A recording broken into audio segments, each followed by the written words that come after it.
regarde l'épouse. Mes amis, c'est les petits détails de rien. Mais lui, le frère, il le voit. Amen. On fait passer des choses tellement importantes.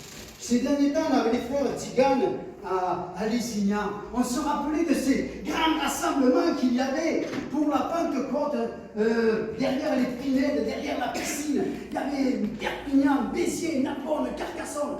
Et les frères Tziganes qui venaient, et on passait toute une journée. Pourquoi? Parce qu'on avait reçu le Saint-Esprit. Ce n'était pas pentecôtistes, voyez-vous, mais ça n'empêche, on voulait encore de cette onction. Et on avait soif. Il y avait plusieurs prédicateurs qui venaient, qui intervenaient, parce qu'il y avait une soif. Et cette soif, mes amis, nous devons l'avoir. Hier, le frère, il a dit un verset, et dans Corinthiens, je vais juste faire quelques petits trucs comme ça. 1 Corinthiens 3,2, je vous ai donné du lait et non de la nourriture solide. Et ça m'a interpellé hier. Parce que, vous savez que ce n'est pas un seul verset. J'en ai compté 5. Jésus va dire dans Jean 16, verset 12, « J'ai encore beaucoup de choses à vous dire, mais vous ne pouvez pas les porter. » Hébreux 5, « Vous en êtes venus à avoir besoin de lait et non d'une nourriture solide. » Hébreux chapitre 6, verset 1, « Tendons à ce qui est parfait. Laissons les choses basiques de la foi. » Et Pierre va dire, « Vous désirez comme des enfants, nous venez le lait spirituel. » Mes amis, c'est vrai que quand je me convertis, je reçois un lait, je reçois un ABC de l'évangile. Mais vous savez que beaucoup sont encore au cours préparatoire de l'évangile. C'est pour ça qu'il n'y a pas de réveil, c'est pour ça qu'il n'y a pas de bénédiction. L'Hébreu nous dit, tendre vers quelque chose de parfait. Là, j'ai un Jean 2,13, il est parlé, vous lirez tout le verset, de petits enfants, de jeunes gens et de pères dans la foi. Père dans la foi, ce n'est pas des cheveux blancs, voyez-vous. Là, on se trompe beaucoup. Je respecte, mais il y a des personnes avec des cheveux blancs, ils n'ont pas grand-chose à raconter de la Bible. Parce que leur préoccupation n'est pas la Bible. Ils sont dans l'église, mais leur préoccupation n'est pas la Bible. Voyez-vous, c'est tout différent. Les valeurs de Dieu et nos valeurs, ce ne sont pas du tout les mêmes. Amen. Donc, réfléchissez à cela.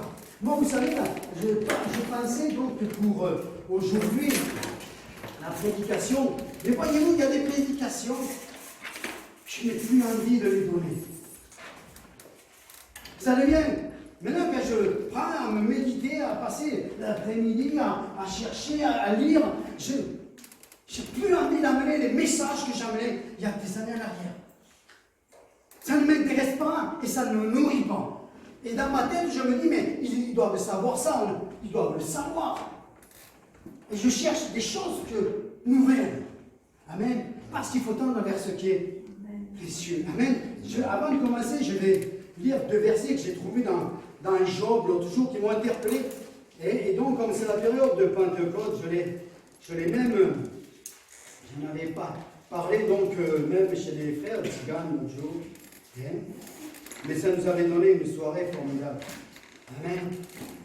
Il est dit ceci, Job 32, il parle de l'Esprit de Dieu, le Saint-Esprit, parce que l'Esprit de Dieu, c'est le Saint-Esprit.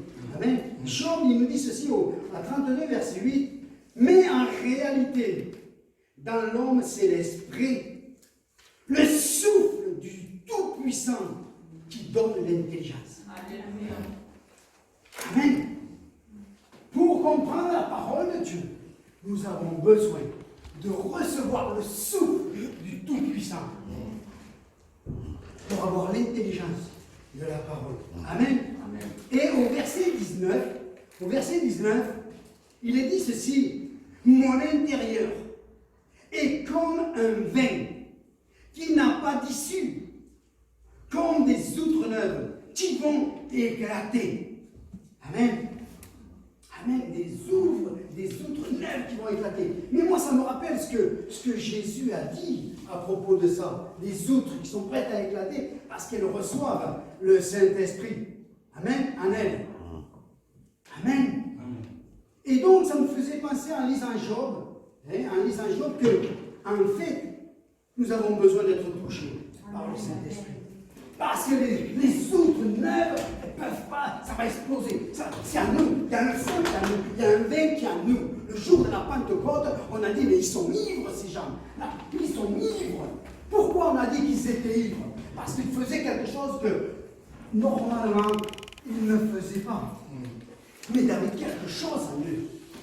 Les amis, si tu n'es pas touché par le Saint-Esprit puissamment, ça ne va pas t'enlever le salut. Et ta vie chrétienne, il va manquer quelque chose. Il va manquer de la joie, surtout de la joie. Parce que le vin, c'est la joie. Amen, c'est la gaieté. Amen. Et beaucoup sont moroses.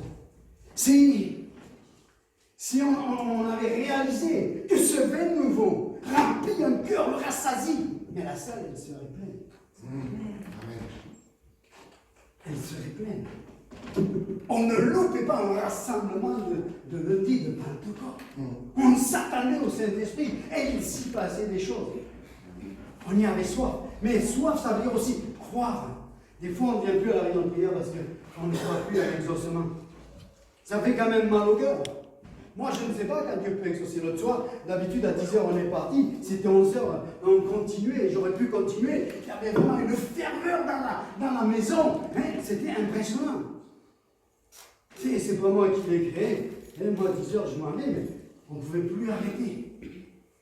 Amen. Et c'est ça que nous avons besoin. C'est ça que nous avons besoin. Amen. Amen. Amen. Et vraiment que nous puissions avoir soif. Le Saint-Esprit a œuvré tout depuis la jeunesse. Amen. Amen. Alors j'ai fait un petit récapitule. Je ne savais pas qu'il y avait la dame qui allait venir, mais ça va lui donner peut-être quelques explications, puisqu'elle cherche. Hein? Amen. Amen. Le Saint-Esprit a agi à la création. Déjà, il a dit que le Saint-Esprit était là et il a œuvré pour la création. Amen. Et Dieu, à un moment donné, il va créer l'homme. Amen. On trouve ça dans Genèse 3. Il crée l'homme. Mais voilà vient la chute, la désobéissance.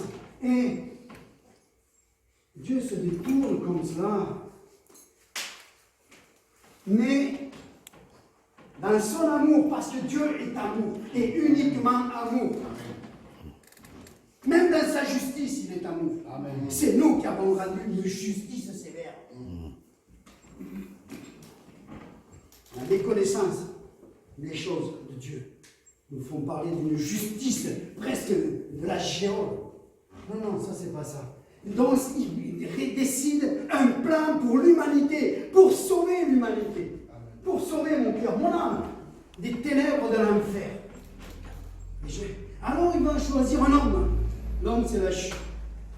Alors qu'est-ce qu'il fait? Dieu a un plan. Il a un plan pour l'humanité. À travers, on va pas juste, je vais être très court. Parce que l'autre jour, j'ai entendu quelque chose que moi aussi j'ai dit jusqu'à l'autre jour. Mais vous savez qu'à un moment donné, c'est le Saint-Esprit qui est en vous. Alors j'ai repris tout ça à la maison. Pour qu'on arrête de dire des bêtises. J'ai dit l'autre jour que Jésus venait chercher une église sans tache ni ride. Les taches, c'est le péché. Mais ça, il la croit et l'a pourvu. Et les rides, c'est la déesse.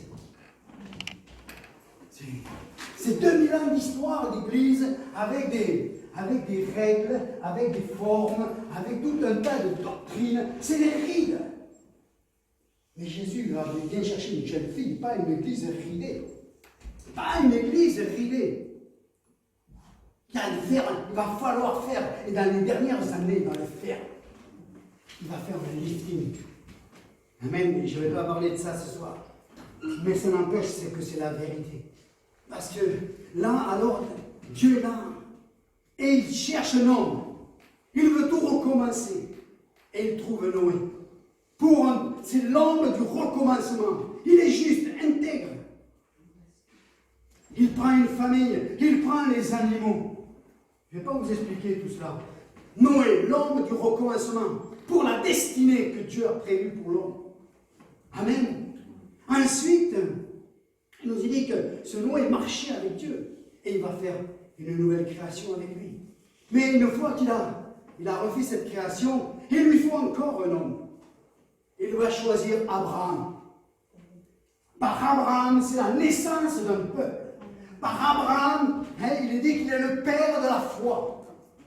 Si nous voulons nous nourrir de la foi, lisons l'histoire d'Abraham. Il est le père de la foi.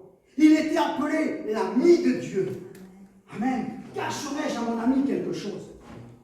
Mes amis. Amen, l'ami de Dieu. Abraham était l'ami de Dieu. Alors, nous avons la création, nous avons un peuple qui commence. Mais maintenant, il faut un nom à ce peuple.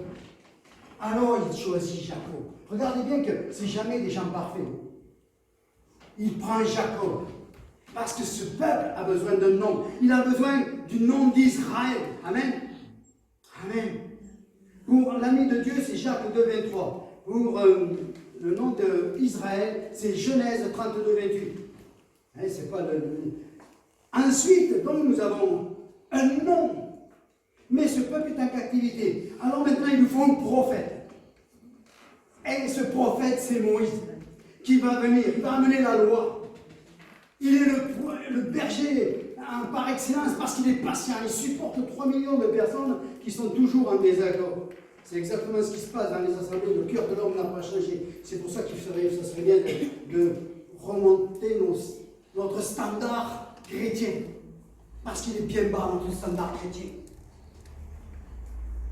Moïse, donc, va être le prophète. D'ailleurs, il va être dit ceci, Deutéronome 18, 15, prophète comme lui, qui donne la loi. Amen. Et la pratique religieuse pour les Juifs. Dieu, et il dit ceci, Dieu suscitera d'entre vos frères un prophète comme moi, et vous l'écouterez. Et ce prophète comme moi, c'est Jésus-Christ. Donc c'est le prophète qui vient, c'est le berger, c'est le conducteur, c'est celui qui va mettre en place tout le principe religieux pour nous faire comprendre le sacrifice de Jésus-Christ à la croix. Amen. Mais maintenant que nous avons le peuple, il y a un but pour Dieu. Il y a toujours un but pour Dieu. Maintenant, il faut une lignée. Alors, il va choisir David, le roi choisi par Dieu. Deutéronome 17, 14, 15, vous lirez. C'était prévu par Dieu qu'il y ait un roi. Même si ça n'a pas plu au moment où ça s'est fait, Dieu avait prévu un roi. Parce que sans roi, il n'y a pas de Christ. Sans roi, il n'y a pas de lignée. Alors il choisit un homme, David, homme selon le cœur de Dieu. Pourquoi le cœur de Dieu? C'est là que nous nous trompons, les frères. C'est là que nous nous trompons, ou qu'on nous a trompés. Mais il faut changer, il faut grandir. Moi aussi, j'ai cru que l'homme, le cœur de Dieu, c'est parce qu'il demandait pardon à chaque fois qu'il s'humiliait. Oui, merci Seigneur qui fait ça. Mais il est l'homme selon le cœur de Dieu, parce que c'est lui, par lui, qui va passer la royauté. Parce qu'après, quand on étudie vraiment David, on va s'apercevoir toutes les erreurs que cet homme faisait. Il n'était pas un homme meilleur que nous. Sauf quand il était connecté avec Dieu. Alors il choisit une lignée. Cette lignée qui va donner Jésus-Christ.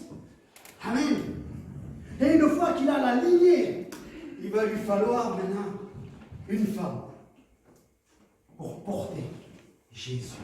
Alléluia. Amen. Dieu se fait homme. Dieu, le grand créateur du ciel et des étoiles. C'est une folie pour le monde, pour les athées, c'est une folie de croire que Dieu vient. Il se place dans le corps d'une vierge. Et il naît en tant qu'être humain. Pourquoi faire? Parce que Jésus, il est venu toucher les gens. Dieu est venu nous toucher. Dieu est venu vers nous. Amen. Dans la personne de Jésus. Amen. Et il est venu dire, je suis le chemin, la vérité et la vie. Amen. Alors, une fois qu'il est né, un autre homme intervient. Amen. Jean-Baptiste, le prophète qui annonce et prépare le chemin du Christ. Amen. C'est à là que je voulais en venir. J'aurais pu aller dans tous les détails. Mais il y a la création, il y a Adam qui chute, il y a Noé, il y a Abraham, Jacob, Moïse, David, Marie, Jean-Baptiste et Jésus, le deuxième Adam et le dernier. Il va dire ceci. Écoutez bien. Écoutez bien, parce que je crois qu'il y en a beaucoup qui n'ont pas compris. Moi, des fois, je me dis pourquoi c'est à 60 ans que je comprends tout ça. Jésus, Matthieu 11, 11. Je vous le dis en vérité, parmi ceux qui sont nés de femmes, il n'y en a point paru de plus grand que Jean-Baptiste. Est-ce clair ou pas clair? Clair. Cependant, le plus petit dans le royaume des cieux est plus grand que lui. Ça veut dire que je suis plus grand que Noé. Que vous le vouliez ou pas, moi je le crois. Je suis plus grand qu'Abraham, je suis plus grand que Jacob, je suis plus grand que Moïse, je suis plus grand que David. Celui qu'on dit, oh, c'est presque si on le mettait une statue, on le louerait parce qu'il est l'homme selon le cœur de Dieu. Il faut que tous ces idoles sortent de nos cœurs et rentrer dans un enseignement pur. Je suis plus grand qu'eux. Et c'est pour ça que le Saint-Esprit vient et nous donne une puissance que les autres n'ont pas eu. Vous ferez des choses plus grandes que moi. Amen. Mes amis, il faut changer. Pour cette génération, il faut changer.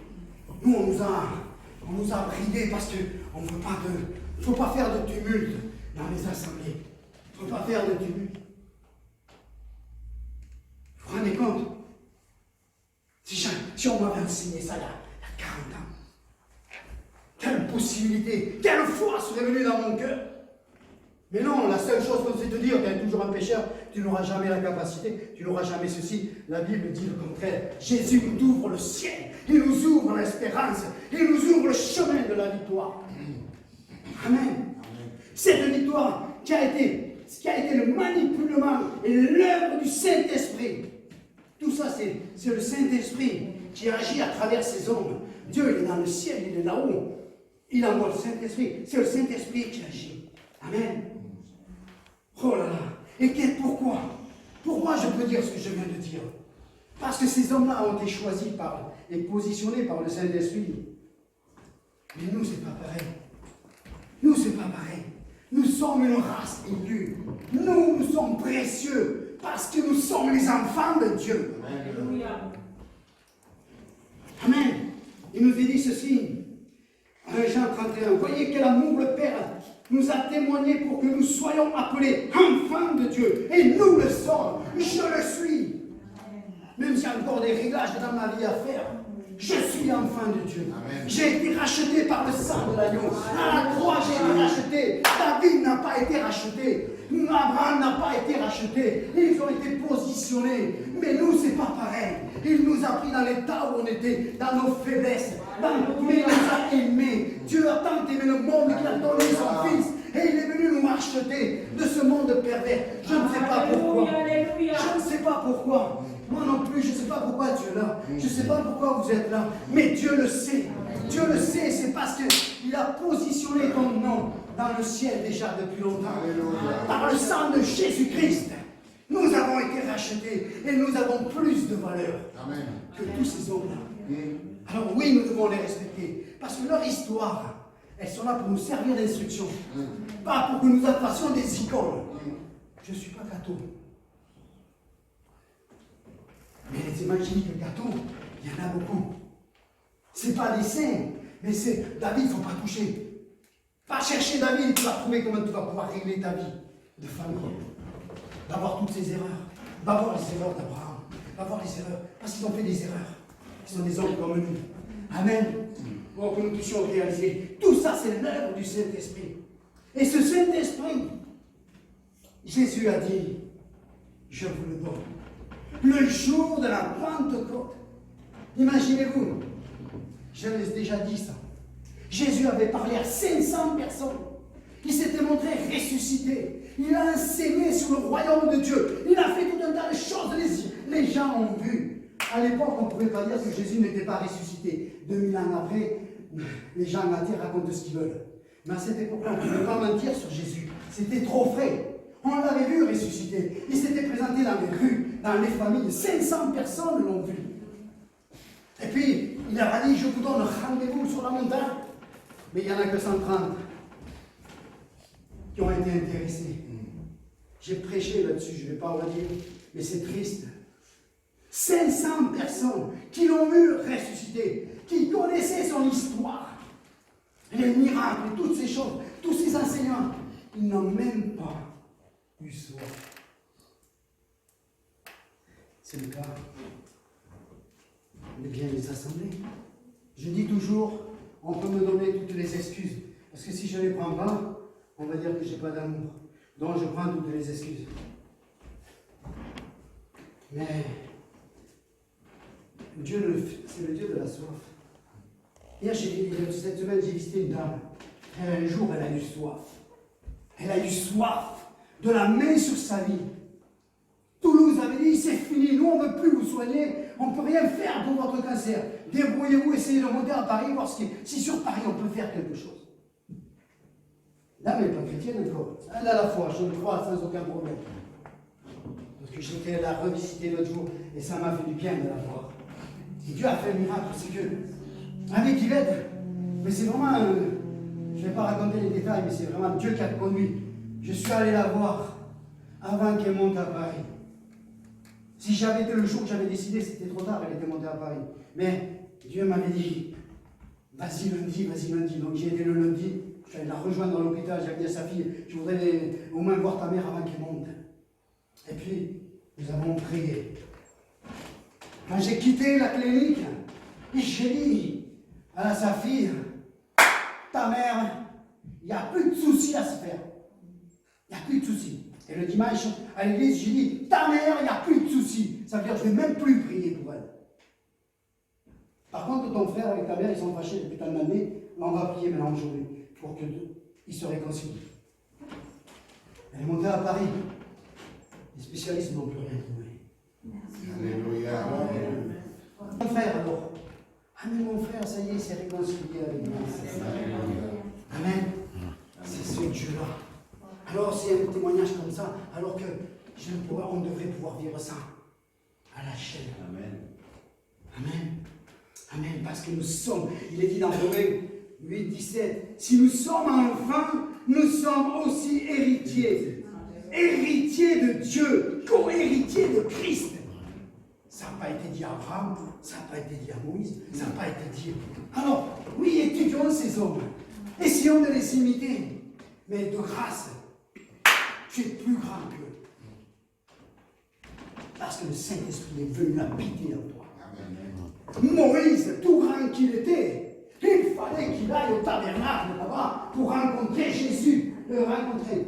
Mais nous, c'est fini. On le rencontre aujourd'hui là. Amen. On n'a plus besoin. Parce qu'il est venu habiter en nous. Le tabernacle, c'est nous, c'est ça le Saint-Esprit. Le miracle du Saint-Esprit, c'est que le tabernacle. Dieu est venu habiter en nous. C'est pour ça qu'on a la foi. C'est pour ça que l'évangile se répand sur toute la terre, quelles que soient les dénominations. Hier, je me suis réjoui.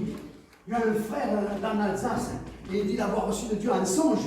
Et il a marqué en grandes lettres, comme Hollywood, Jésus, le sauveur du monde. Waouh! Ça me donne envie. Ça me plaît. Je me dis, ça va, je vais continuer à porter des t-shirts. Amen. Si lui, il a osé faire ça, et même la télé, ça l'est déplacé. Amen. La télé s'est déplacée pour aller voir ça. Même s'ils le font enlever ou quoi, la télé s'est déplacée.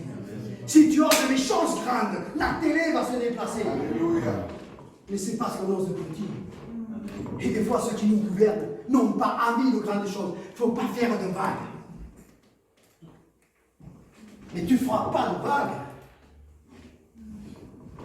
Parce que Dieu va trouver quelqu'un d'autre. Amen. Alors, je vais finir. Je ne veux pas, si vous ne voulez pas être long, je veux qu'on prie. Ça, c'était le récapitule. Pour la dame, en plus, ça tombe bien. Hein? Adam est venu, il a chuté. Alors Dieu décide de mettre en place un nouvel Adam, en se mêlant aux hommes. Alors ça commence par Noé, Abraham, Jacob, Moïse, David, Marie, Jean-Baptiste, puis Jésus. Et puis il envoie le Saint-Esprit. Et il va dire ceci, comme le Père m'a envoyé, moi aussi je vous envoie. Tu as été envoyé par quel pasteur? Un jour, c'est ce qu'on m'a dit. Pourquoi tu fais ça? C'est qui t'a permis de faire ce que tu fais? J'ai dit, bon. Jésus a dit, comme le Père m'a envoyé, je vous envoie. Il a dit à tous. Alors, c'est bien qu'on soit consolidé par des frères et des sœurs, merci Seigneur. Mais si je ne les aurais pas, je ne changerai pas pour autant ma façon de vivre. Je ne sais pas vivre autrement. Amen. Alors oui, Le Saint-Esprit, c'est la naissance de l'Église. L'esprit de la promesse. Et regardez bien, c'est une promesse. On n'a rien à faire si ce n'est que la foi pour recevoir.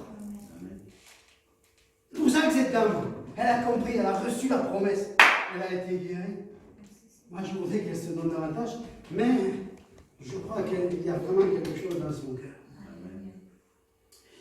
Et ensuite, ce Saint-Esprit, c'est lui qui forme les croyants pour le service. Les amis, Jésus a dit de faire des disciples. Il n'a pas dit autre chose. C'est étonnant, les disciples, où ils sont. Les disciples, c'est quelqu'un qui sort, c'est quelqu'un qui fait, c'est quelqu'un qui est dehors. Aujourd'hui, nos disciples, ils sont assis. Et le pire, c'est que c'est eux qui se font donneurs de leçons, ce que je n'accepte pas. Parce que ce n'était pas comme ça dans les pères de la foi, dans les pères de l'Église. Il faut que des fruits soient là. Si les fruits ne sont pas là,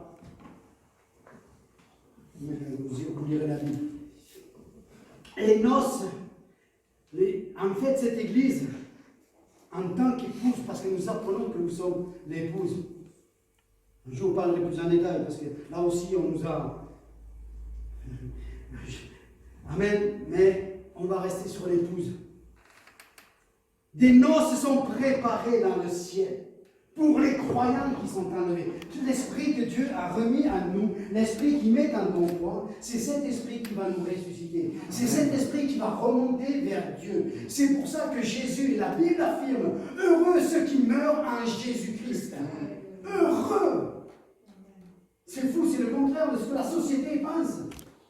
Pourquoi Jésus-Christ dit heureux? Parce qu'à la croix, il a payé le salut éternel. Et nous allons vivre avec tous les rachetés, avec les milliers et les millions de gens qui sont déjà là-haut et ceux qui vont encore y rentrer. Le paradis existe, sinon, à quoi ça sert de vivre sur cette terre et qui est en enfer? Alors on a été créé pour quoi faire? Pour vivre ça? Non, mais il y avait un but, il y a eu une chute et Jésus vient pour nous relever de la chute et il nous a préparé une place. Amen. Et c'est le Saint-Esprit qui œuvre sur cette terre. Amen. L'Esprit va chercher le pécheur et le convaincre. Amen. L'Esprit va chercher le pécheur, c'est-à-dire celui qui est éloigné de Dieu, pour l'amener à écouter sa parole. Sa parole qui est une folie pour les hommes, mais qui est salvatrice pour celui qui croit. Amen. Amen. Voyez, madame, ce n'est pas Linda qui vous a dit de venir. C'est le Saint-Esprit, à travers elle, qui vous dit, viens écouter la parole du salut. Amen, ça c'est important. Et ce salut, il faut le recevoir. Et je me réjouis. J'ai tellement vu de grand-mère, c'était le salut. Amen. Oh Jésus, parce qu'il n'y a pas d'âge, nous sommes éternels. Amen. Cet esprit, quand il nous a convaincus qu'on l'a reçu, Jésus, alors il nous console, il nous restaure, il nous guérit, il renouvelle notre intelligence. Donne la sagesse, comme on a lu dans Job. Il nous enseigne, nous éclaire sur quelle vérité? Les vérités du royaume. Les vérités du royaume, pas les vérités de mon église locale. Je suis désolé. Les vérités du royaume. Parce que le royaume est universel. Amen. Le royaume est universel. Il y a des bases, il y a des fondements, mais ce n'est pas le message d'aujourd'hui. Il nous communique les valeurs de l'amour de Dieu. Les valeurs du royaume, c'est l'amour. Il n'y a pas d'autres valeurs.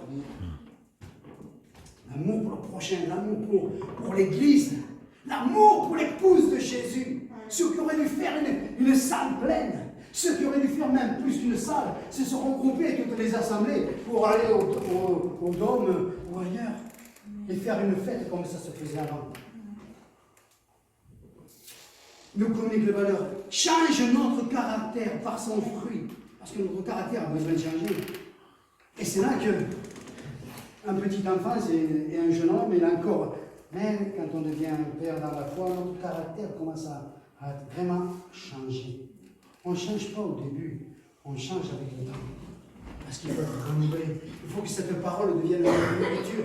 Il faut que la présence du Saint-Esprit, nous en ayons soif. Amen. Que nous recherchons ces temps tout seul avec lui. Amen. Ça, c'est important. Amen. Alors, il dit ceci. Aussi, il est cette force, cette puissance sont en lui. Il est le dynamisme de la dynamite. Amen. Que Dieu a mis en nous. Amen. Pour une prière de foi victorieuse. On va parler de ça avant de finir. La foi victorieuse. Salvador, il a dit ça un peu vers la fin. Il a parlé de ça. La foi victorieuse. La prière de la foi. Amen. Alors, Jacques nous dit, chapitre 5, verset 17, la prière fervente du juste a une grande efficace. Une autre version dit, est très puissante. Alors, nous savons que ça, c'est tiré de 1 Roi 18, et nous allons finir avec ça. Parce que ce que nous avons besoin, c'est pas de... Oui, merci parce qu'on prie. Mais ce que nous avons besoin, c'est de la prière de la foi. Parce qu'il y a qu'elle qui va fonctionner. Et donc, on va aller dans Roi 18. Nous connaissons l'histoire. C'est l'histoire du frère, on va dire Élie. Dans Roi 18, je vous lis à partir du verset 41. Élie dit à Akab, et nous savons qu'il y a eu 3 ans sans pluie. À la prière d'Élie, le ciel s'est fermé et il n'y a pas eu de pluie dans tout Israël.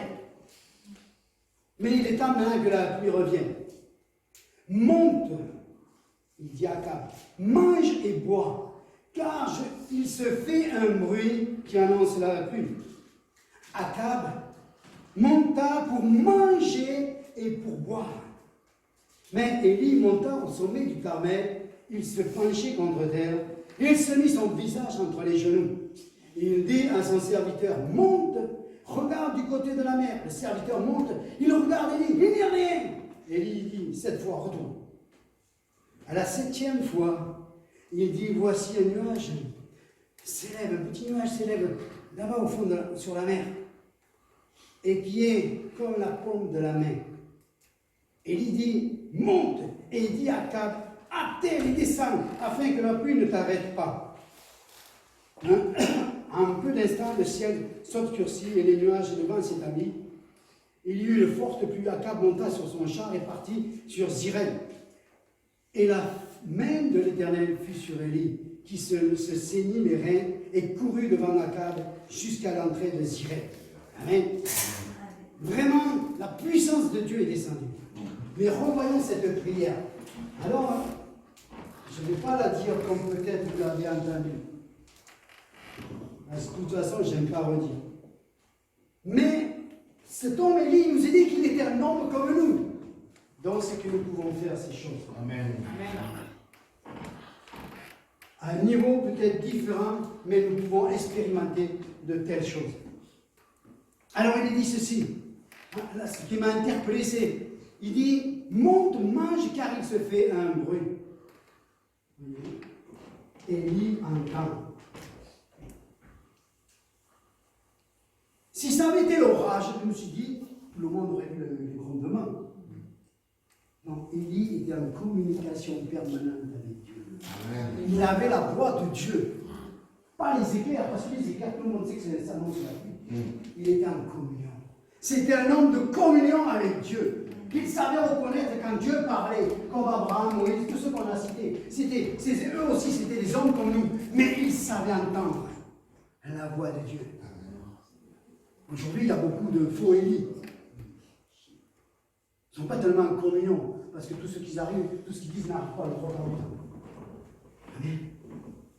Il est un homme de communion. Il annonce la pluie. Ce bruit annonce la pluie. Akab monta pour manger et pour boire. Vous voyez, lui. Et pourtant, ça fait 3 ans qu'il attend la pluie. Mais Élie, lui, non. Il monta au sommet du Carmel. Nous savons que c'est sur la montagne qu'on rencontre Dieu. Il y a plusieurs histoires dans la Bible. Élie, il ne se contente pas d'entendre des bruits. Il va intensifier sa relation avec Dieu en montant sur la montagne. Voyez-vous? Tandis que nous, on n'intensifie pas grand-chose des fois.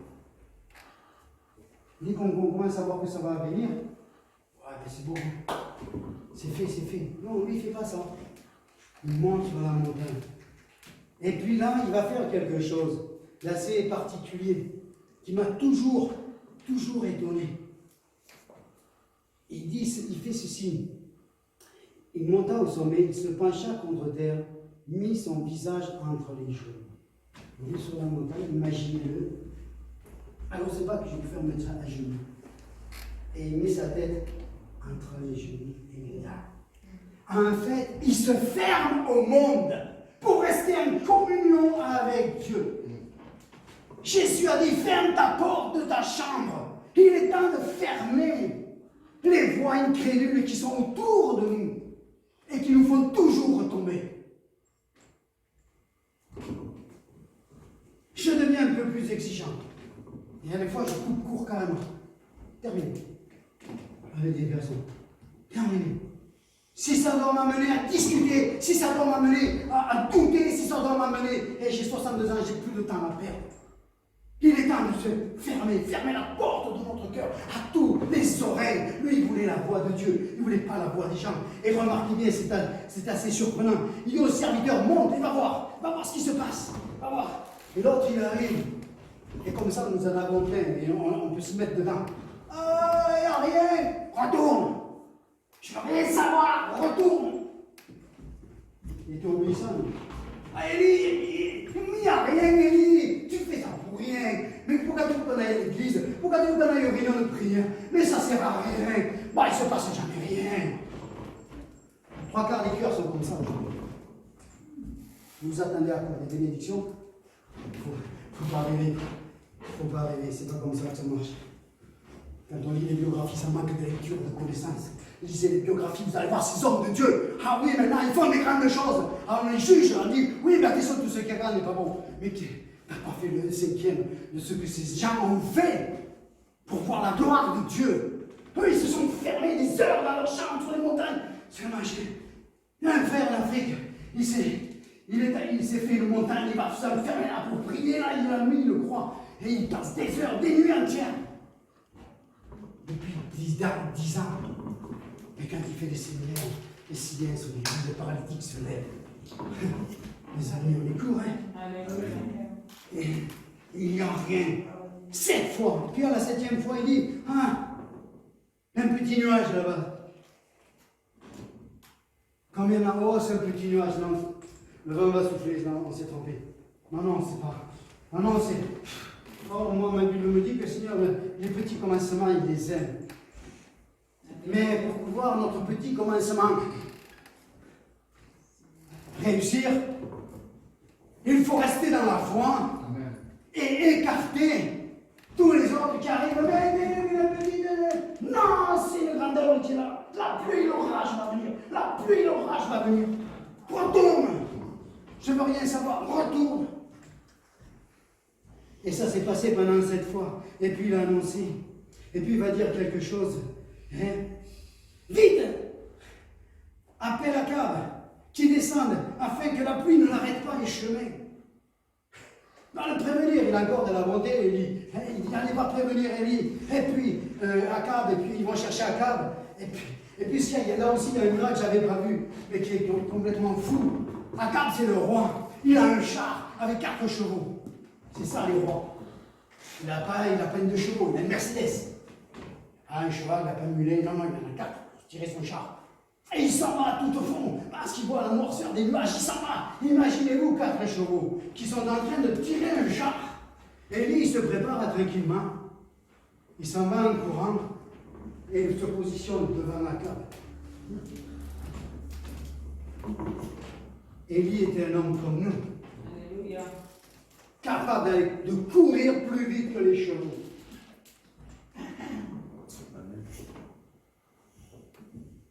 Qu'est-ce que nous faisons, nous, plus vite que qui que quoi? On ne fait rien. Et souvent, comme vous avez dit, des paresseux. Mais on veut des grandes choses. Or, les grandes choses ne dépendent que de nous, parce que Jésus a dit, j'ai tout accompli. Je vous ai donné mes écritures. Maintenant, c'est vrai. Après, c'est à chacun de choisir s'il veut rester au cours préparatoire, s'il veut aller en 6e, ou s'il veut finir ingénieur. Mais que je sache, quand tu choisis d'être en bas, ta vie va être médiocre. Ta vie sera médiocre. Tu auras la paix, mais ta vie sera médiocre. Il faut dire les choses comme ça. Par contre, si tu as gravi pour être ingénieur, spirituellement, tu verras que les choses vont se faire. Mais évidemment, je vais arrêter là. Au verset 45, il n'y a plus de foi. La foi n'est plus là, puisqu'il y a la pluie. Puisqu'il y a la pluie, frère et sœurs. Il n'y a plus de foi, il n'y a plus besoin d'avoir la foi. Alors, tous ces hommes qu'on a vus, c'était les hommes de foi. Mais nous sommes destinés à être plus grands que, pas simplement dans le ciel, même ici, puisque Jésus a dit que vous faites des choses plus grandes que moi. Il y a des choses que nous devons faire. Mais nous devons être nourris de la prédication de la foi. Ça, c'est la nourriture qui va te faire grandir. Si cette nourriture n'est pas donnée régulièrement, alors tu seras toujours « Ah, je ne vois rien. Je ne vois rien. » C'est pas bon ça. Alors, on va prendre un temps de prière. Vous allez vous fermer, comme vous êtes à genoux, je pense, les mains dans votre cœur. Le frère, il a dit ici, il y a quelque chose qui vous presse dans le cœur. Quelque chose que vous voulez voir. Et vous ne voyez pas encore le petit signe, mais vous y croyez, c'est au fond de votre cœur. Alors accélérez la vitesse. Parce que le Saint-Esprit en vous n'attend que ça. Que votre foi grandisse. Et dire, à partir d'aujourd'hui, je vais m'arrêter. Je ne veux plus écouter de paroles incrédules. Je ne veux plus, si Élie était un homme comme moi, maintenant je veux me fermer. Je veux juste entendre sur la montagne la voix de Dieu qui me fait entendre les bruits de ce qui va arriver. De ce qui va arriver concernant ma maladie, ce qui va arriver concernant ma famille, concernant mes enfants, concernant l'Église. Je veux entendre les bruits. Et les bruits qui vont se faire entendre, c'est un bon bruit. C'est jamais un mauvais bruit. Le mauvais bruit vient des incrédules. Mais nous ne devons pas nous entourer d'incrédules. Nous devons nous entourer d'hommes et de femmes de foi. Amen. Sinon, notre vie ne va pas changer. Elle sera toujours tirée en arrière. Et vous savez, il faut vraiment s'y tenir. Parce que nous savons qu'Élie, après, il a eu une mauvaise vague. Alors imaginez-vous cet homme qui a eu une mauvaise vague. Avec la foi qu'il avait. Comment voulez-vous que nous, on n'ait pas des tempêtes avec nos cœurs comme ils sont? Il ne faut pas s'étonner. Il a un homme comme nous, c'est un exemple pour nous. Ce jour de Pentecôte, réalisons que c'est le Saint-Esprit qui nous a été donné. Amen. Amen. Et vous fermez, vous faites comme ça. Vous ne mettez pas la tête entre les genoux et vous dites Seigneur, maintenant, vous voyez toutes vos difficultés. Vous voyez tous vos problèmes. Et maintenant, vous faites comme un pacte avec Jésus. Dites maintenant, je crois que tu vas me sortir de cette impasse. La pluie va venir. La pluie va venir, parce que le symbole de la pluie, c'est le Saint-Esprit. Amen, sur vos problèmes. C'est le Saint-Esprit sur vos difficultés. C'est le Saint-Esprit qui vient sur vos vies afin de changer et de transformer ce qui vous pèse depuis peut-être des années. Ça faisait 3 ans qu'il n'y avait plus de pluie. Et le peuple souffrait, le roi souffrait, tout le monde souffrait. Amen. Mais à la prière d'Élie, tout a été changé. Tout a été changé. Amen. Une fois que la pluie est venue, imaginez ces champs qui refleurissent, ce blé qui repousse, tout le monde qui va en chantant à la moisson, qui va en chantant dans les champs de blé. Amen, pour faire le froment, pour faire toutes ces choses. Amen. Et maintenant le peuple est nourri, les enfants sont nourris. Amen. Et c'est les danses le jour de la Pentecôte, parce que la moisson est rentrée. Oh Seigneur, nous te bénissons. Veillez maintenant dans vos difficultés.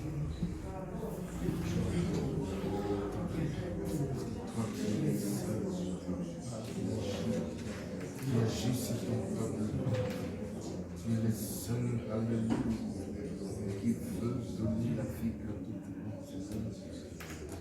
sens